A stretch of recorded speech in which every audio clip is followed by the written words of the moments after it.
Good morning, ladies and gentlemen. I am Rachel Immanuel, and my public lecture for today will focus on the topic Feminist Theory in Educational Leadership, Understanding the Gender Issues in the Namibian Education System.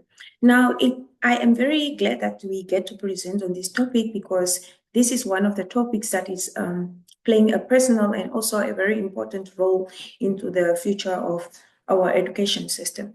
Now, without wasting any time, let's quickly look at the gender issues that are currently happening in our education system. Right there in the corner, there's a picture of a boy and a girl. I think that is already leading us into our topic for today.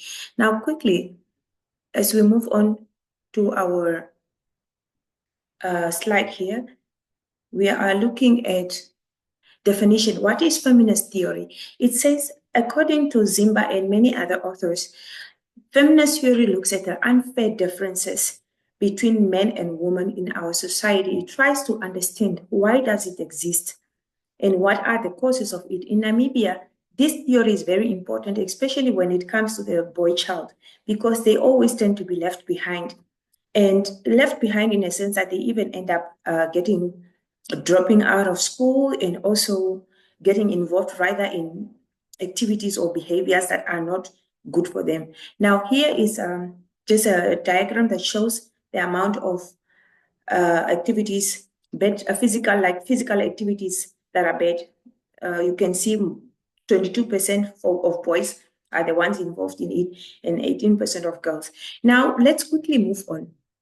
Let's look at what are we talking about when it comes to this feminist theory. It says questioning equal power in schools. In Namibian schools, men still hold most leadership. If you go to most schools, the principals that you find there are male. And not only principals, but most of the leadership positions that are there. Feminist theory encourages not only men to be the one that should be in power, but also involving women. Now, when making education fair for everyone, we are talking about a school like, for example, girls in rural areas that faces challenges where they are forced to go for early marriage, like in the northern areas of Okalongo area and Otapi area, where we normally have this Olufuko festival practices where young girls get picked for marriage at a younger age. This pushes for equal chances for learners. I mean, they should have a choice after all. Then, despite their cultural backgrounds, giving a voice to the overlooked ones. We are talking about learners from minority groups like the San people, the Ovahimba people, that they should not feel left behind. We should include them when it comes to our education system. Now, I want us to look at this table here that is differentiating between feminist leadership and masculinist leadership. So I want us to look at what is it that the women do and what is it that the men do when it comes to this theory.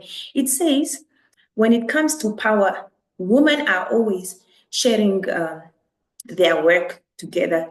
But when it comes to the masculinist leadership, here in this type of leadership, the man is the one that is at top and only a few people that are in control. So they don't really involve the woman. When it comes to the feminist leadership, when a woman is the one in leadership, they value the input of everyone. They go around and ask for people's opinion, what do you think in this? But when you look at this part here, it says a decision made by the leader without any consultation. When a man is in charge, he is the one doing everything, and they don't really involve the inputs of the woman. But when it comes again to the main focus here for the woman, fairness and supporting everyone equally, they believe in supporting people and treating people equally.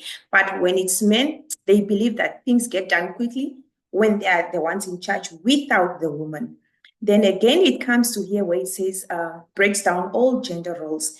When it comes to feminist leadership, here they break it down, like they divide 50-50. Men can also be involved. But with the men, they believe in their old traditional method that man is the head and he is the one that leads and make all the decisions. So this picture is just basically demonstrating how we are trying to balance it to become 50-50. Now, this is just a table, a picture that shows the different types of leadership skills. And if you can go back to the previous slide that I spoke about here, you can see that do what I tell you. That is from masculinist leadership. And then come with me, it's from the feminist leadership. People come first. They consider people's opinion. This is a feminist one. And then this one that just tell you, do as I do now. We know already where that comes from.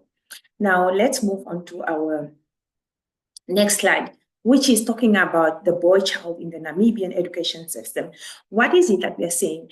According to the statistics that I went to find out, that I found out for this research on, as I was reading up, we realized that every 100% graduates, 66% are women and 34% are men. According to this article of Atileni 2023, boys face higher dropout rates and tend to perform worse academically than girls. If you check nicely in the classroom, it's also always the girls that are more in the classrooms and the boys that are always in the dark. What are the challenges that we face in Namibia? They say there is a shortage of positive male role models in schools. So these are areas that are lacking. Many boys engage in harmful behaviors, such as substances of alcohol abuse, and affects their performances. We have noticed that in most of the schools, according to the different observations, boys are always the ones that are drinking alcohol. They are always the ones that are going around abusing drugs and so on. They mostly lose focus, and it's like they are not highly motivated to do much and more. Boys are less involved in their education, leading the lower participation in academic performance. Is again, they are just not motivated. Not that all of them are not motivated, but we are talking about the majority here, the percentage, which is a concern for the future. Now, if we look at the real life examples, I want us to think back. We are also graduates. If you check most of the graduates from the university, it's always ladies. It's always women. The men are always there, but they are always less. Now, this is just figure that we got from the Namibian Sun 2023 that says 70% of the graduates were women and 30% of those graduates class were men. Can you see the gap that is there that we are talking about? Why there is a serious need for this. Now, when we look here, they say the gender gaps highlights a growing concern in Namibia. This is a huge problem whereby we have low rates of men versus women. So there is a need for something here.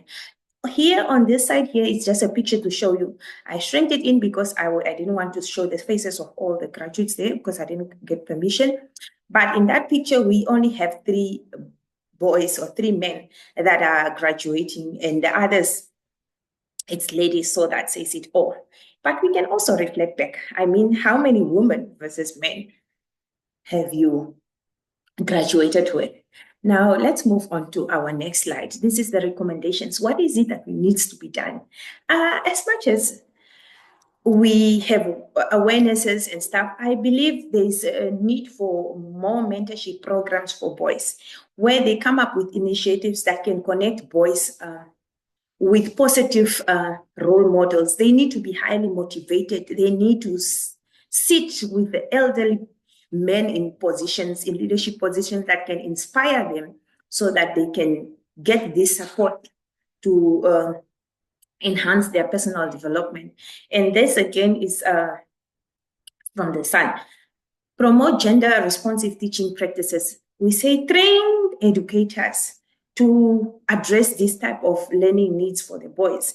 Let it not only be needs of other areas, but we need to consider that this is also another area that is pressuring our boy child, and making sure that the environment is accommodating all the different types of learners in the classroom, keeping in mind that learners need to be highly motivated, need to be inspired for them to work harder, come up with activities that can engage them, that can make them want to stay in school and graduate one day.